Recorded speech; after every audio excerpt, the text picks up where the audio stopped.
The next storyteller that we have today also needs no introduction. It is the amazing Charlotte Kaufmann.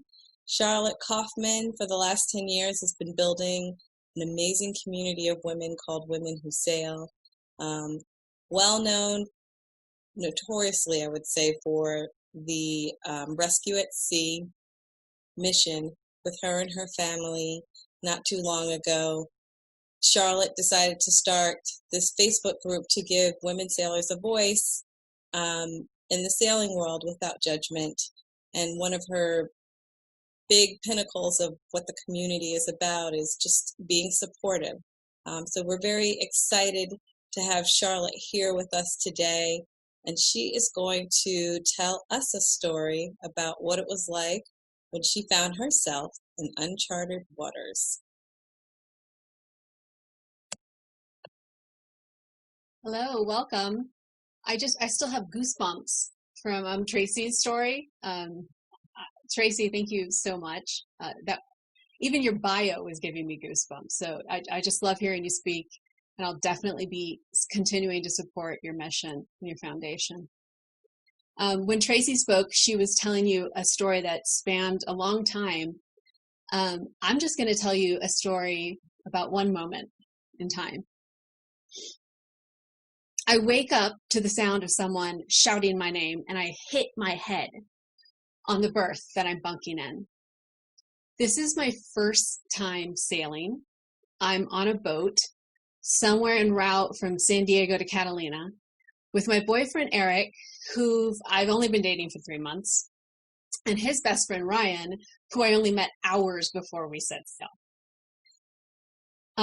We had a nighttime departure, and the guys had recommended I take Dramamine in case I get seasick, and I totally trusted them.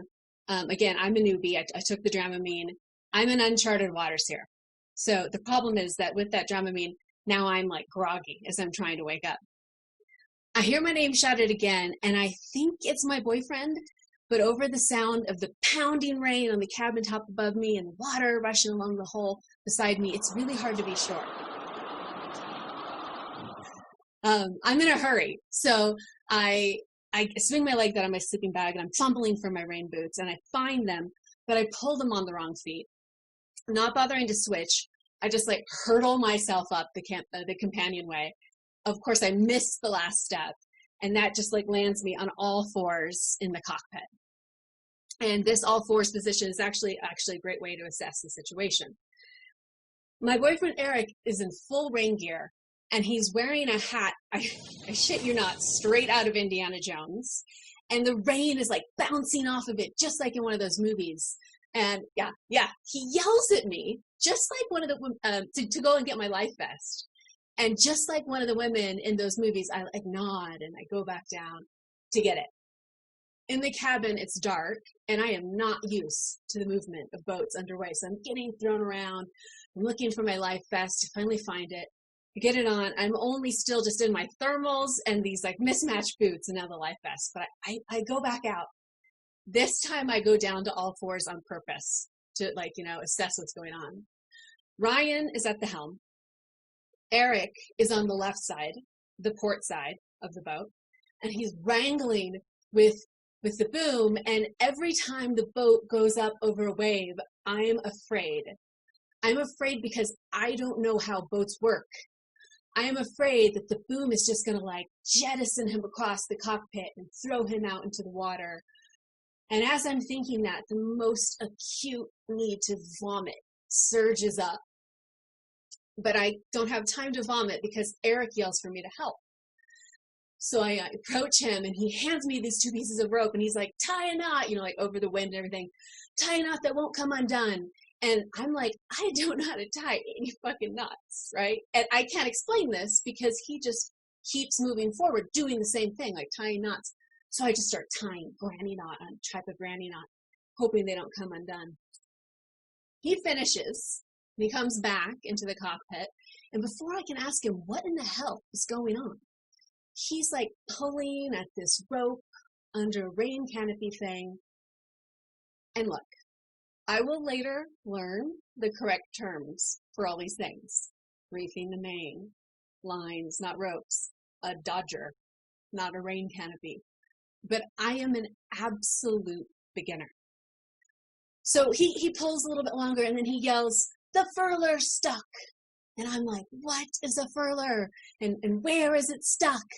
And I'm getting so frustrated at my lack of nautical knowledge. Ryan doesn't say anything. He just nods, like there's an unspoken communication.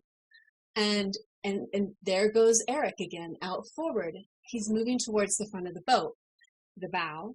I remind myself of the nautical words I do know. And every time the boat goes up and down, I'm watching him out there, and I'm like, please don't fall in. Please don't fall in. I'm just willing him to be safe. And, it's raining and it's windy, and his gear is all yellow, so it actually makes it pretty easy to watch these, like, action hero-like movements. And while he's out there, I'm also thinking, how is he keeping that hat on? It's still on. He finally comes back, and he's exhausted. And I'm just so grateful that we're all there, and he's safe. And I look up, and the moon passes from behind a cloud, and it shines down on our little boat in the sea. And I don't need to be an experienced sailor to know that what I see is bad. You guys, I point.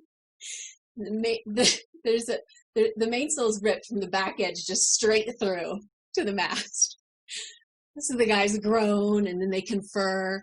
And then again, Eric is out by the mast, and he's pulling, this mainsail down, and Ryan starts the engine, which is just another piece of noise pollution in this, like, already very cold and uncomfortable night. And Eric's out there, like, using webbing, and he's tying the mainsail. This time I help. I see what he's doing. I grab some webbing. I'm trying to help too. He gets it secure, and then he's tired. He goes down below to rest. A few minutes later, Ryan, who is also wearing an Indiana Jones-like hat, yells, "The mainsail's coming loose. I need you to take the helm." And my eyes widen. I'm like, I do not know how to drive this thing. And he's like, "You'll be fine. Just, you see that arrow up on the mast? Just keep the bow in alignment with that arrow." And he looks at me, and he's like, "Just the front of the boat." Okay, I can do this. So I watch Ryan clip in, and he heads out, and he's out there too. And I'm watching these guys, and I'm thinking, they're so hardcore. What have I gotten myself into? He comes back, and now he's tired. He's like, "I got to rack out. Can you just take the wheel for a while?"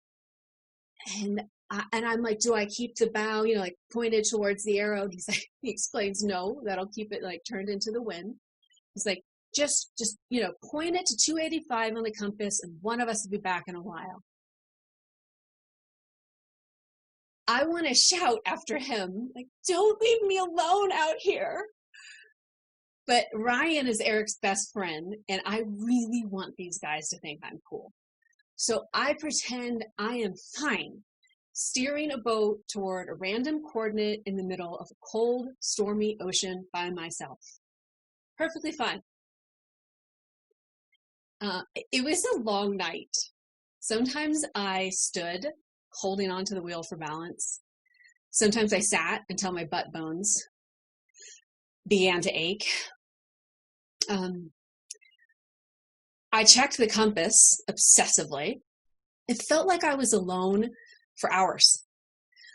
But while I stood watch, the wind and the rain abated. And with that calming, there came this weird peace in being out on the ocean by myself at night. The engine was noisy, but comforting. And I had time to reflect on the events of that evening. I thought how frustrating it was that the guys had all this knowledge, and I had felt apart from them.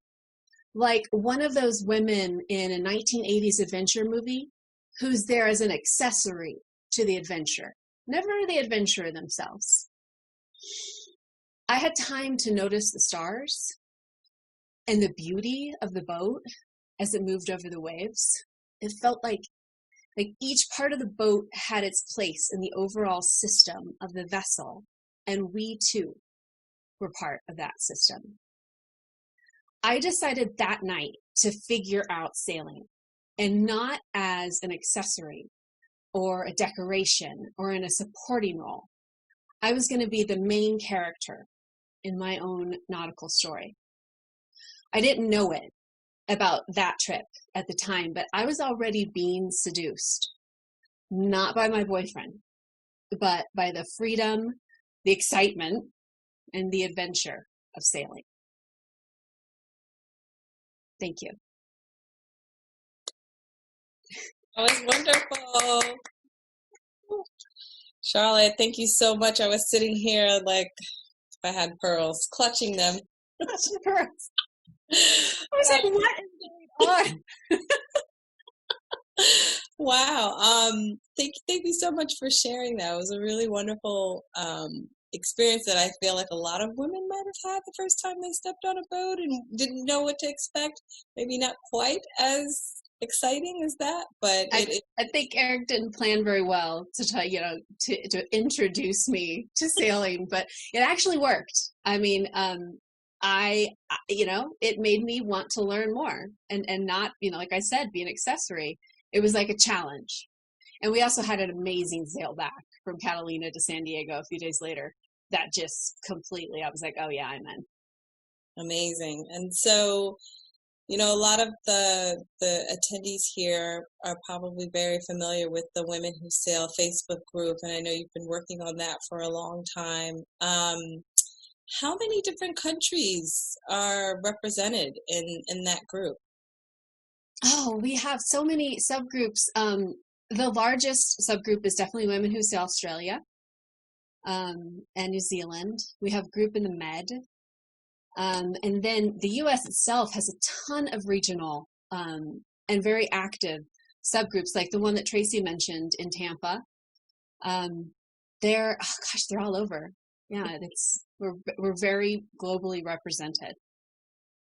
Amazing. And so, if we think about all the people who are part of that community, what number would you say would describe like a good estimate of how many women are actually in that group and the subgroups? Oh yeah, that's about 50,000. I mean, I remember when we first started it, I just wanted to reach out to some friends, right? Like I just was so sick of the forums that existed that were dominated by men, and I'd try and go into just the women's section and make comments, and of course it was always men responding, and they were not very helpful, and I just got sick of it. So I had met enough women through social media and through their blogs that I had connected that way, and I thought I'm just going to invite some women I know, and then at least I can ask my questions to them, and it'll be fine. And then I said, feel free to invite anybody else, and they did, and then we got about 25 people, and I was like, oh, this is great! What a good group to ask some questions to, and then it kept growing. And we got to 300, and I was like, oh, we must have got everybody. And then it was like 3,000, 5,000, and it just kept going. And then people said, like, let's start, these subgroups and topical groups. And clearly there was a need for a community like this. Yeah. Okay. I have one question here from Gail. She's asking, how did you tail back from Catalina with a mainsail that was torn in half? We did well. So there's a sailmaker in Avalon, and we took it to the sailmaker, and we're like, "Can this be fixed?" And the sailmaker patched it up, and we sailed back. It was super, super light winds. So we were able to go back. We weren't in a hurry. We didn't have to, get there and turn around. Okay. We have another one here. Does Women Who Sail ever do meetups for the larger international group, or do people mostly stay within their regional groups? The main group has not yet, but we are working on it. I would love to have a 10-year meetup.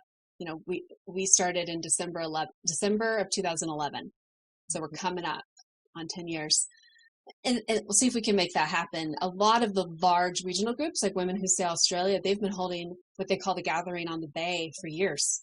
I mean, I think they just, because of COVID, had to cancel the April gathering.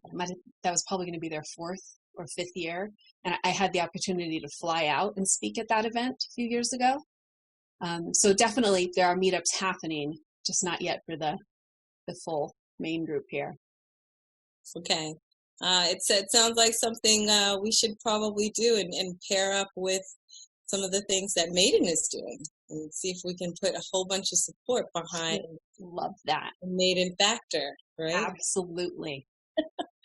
Okay. That would be amazing. Thank you. Sorry, I forgot I was muted. I'm still getting the hang of this technology. Okay. We'll reach out, Tracy, for sure. Okay.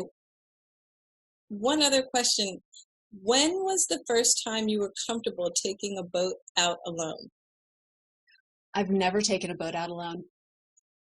Nope. I've never done it. I've never really wanted to. You know, we bought Rebel Heart. That boat that we sailed on to Catalina was Ryan's dad's boat. And Eric, so let me back up. On our second date, Eric said, I just want to let you know, I'm going to sail around the world.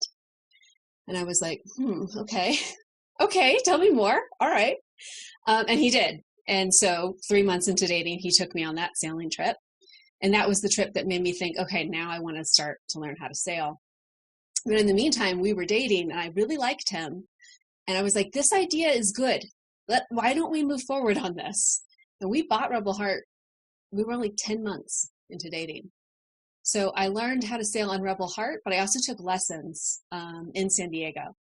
I've never taken it out by myself, but I've definitely helmed it by myself, with Eric and other people there.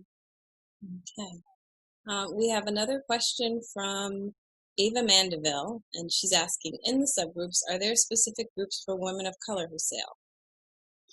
I don't know if there's a specific group for women of color. Amy, do you know if there's one? I've not seen one. No.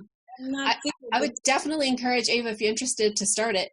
Message us and we'll let you know how to start a subgroup. We don't have just subgroups that are based on regional or locations. We have them based on topic too. So there's one for LGBTQ members called Women Who Sail Unicorns.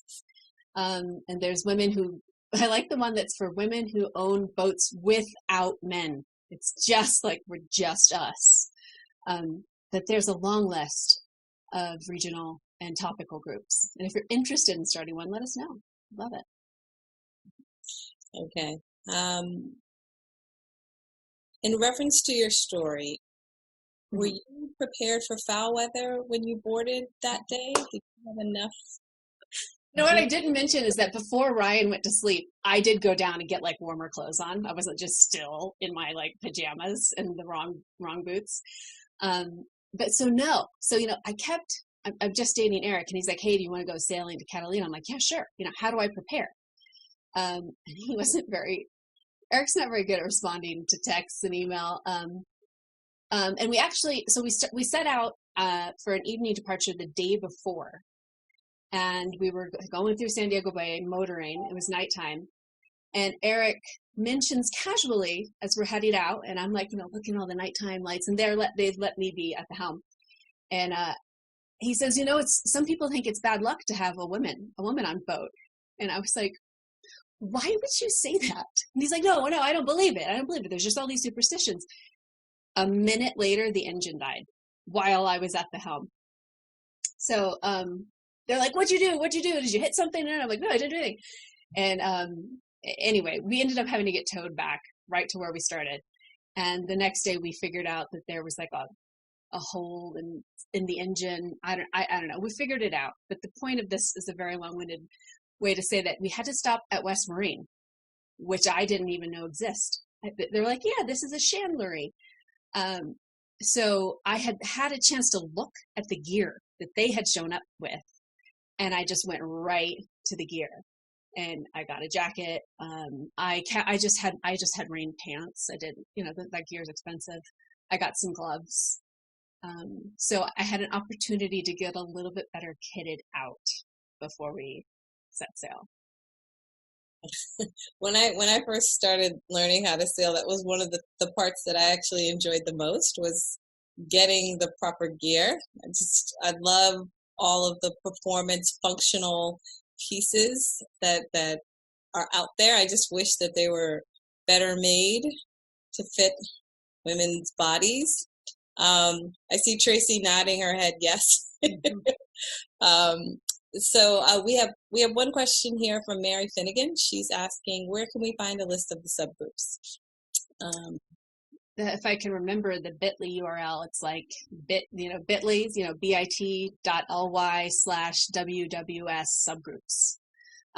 But we can post it, we can bump it in the group. And then if you go to the website, womenwhosail.com, I'm pretty sure it's listed there too. Yeah. All right. If someone is interested in starting a subgroup, do they already have to be a part of the larger group? I would say so. Yeah.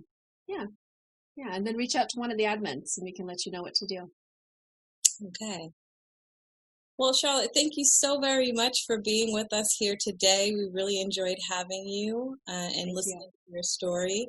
This is definitely a very strange and uncomfortable time with COVID and just all the different things that are happening with the country and in the world right now. And so it is really nice to be able to have community and listen to the stories of some really iconic women in our industry, both you and Tracy Edwards.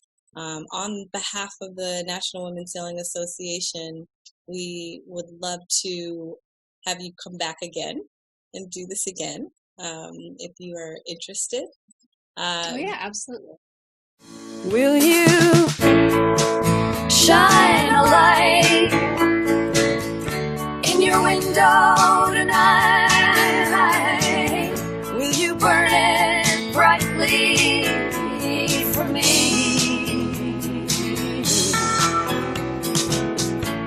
For these are dark, uncharted waters, with no mercy on a sailor lost at sea.